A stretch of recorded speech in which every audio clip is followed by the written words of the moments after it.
Alright guys, so we called it early last night, got a little tired, my back's blasted, I'm in pain. New day, so what we're doing is we're gonna put the JK Tech shifter on. This is all the pieces that comes with it, but the first thing we gotta do is actually just put this on somewhere there, remove that, and we have to mock it up in the car because I didn't cut out the shifter hole and we really don't know how far back it sits. If we get lucky, we might not have to cut nothing, but most likely we'll probably have to cut just a bit just to get that shifter to clear.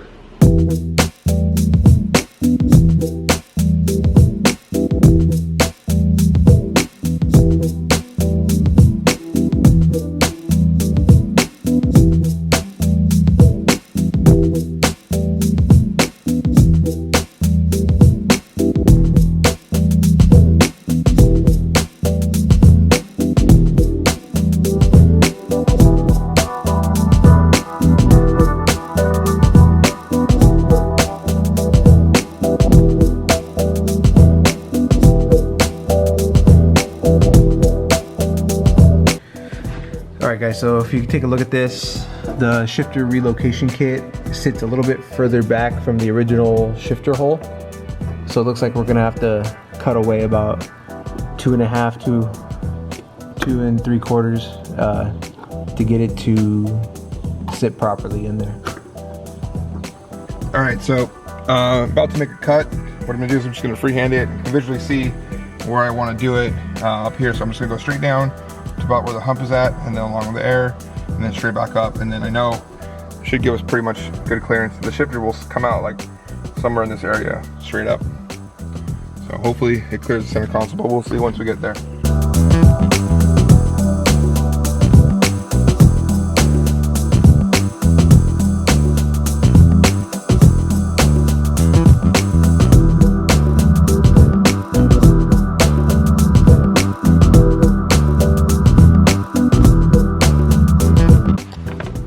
Well, I got it cut. There you go. Pretty straightforward. Made it as clean as possible. All right, well, let's just see if it fits. All right, so this is the mock-up of the trans after we made the cut. Looks like it's gonna fit nicely now. So we're gonna bring it down. We're gonna mock it up with the engine and drop it all in together and see what it's like.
Okay, so one of the most important things when doing any kind of soft fuel systems, you never want to cheap out or skimp out on anything like that. So for this build, what we're doing is we're doing PTFE lines from the stock power lines all the way to the fuel rail, and then we're going to be using a Radium Engineering fuel filter. I believe this is a 10 micron filter. So the cool thing with this is if you go ahead and unscrew it, if I can get it. Ooh, I'm gonna need a tool. Ooh, yeah. So like I was saying, make sure you get your tool. When you take it off, you see the stainless steel filter. All you gotta do is, in between like service and stuff like that, just throw on some brake cleaner. It's good to go. Pop it right back in. And you're all set.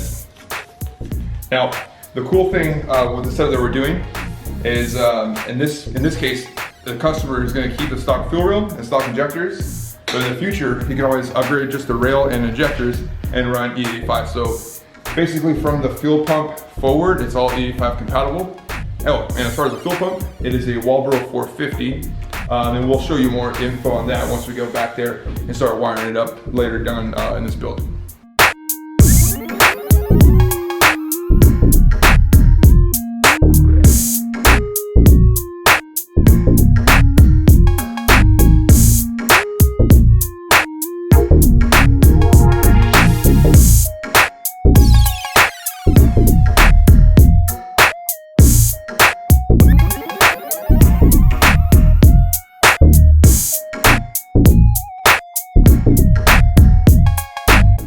Okay, so we did a few last minute things on the engine. We changed out the wastegate spring. I had a 14-pound spring. Now we put I think it's like an 8-point something. So that's done. Deleted heater core line or water line that's right behind the thermostat or the water pump housing. So now we're just gonna put the trans onto the engine and then just drop this thing in.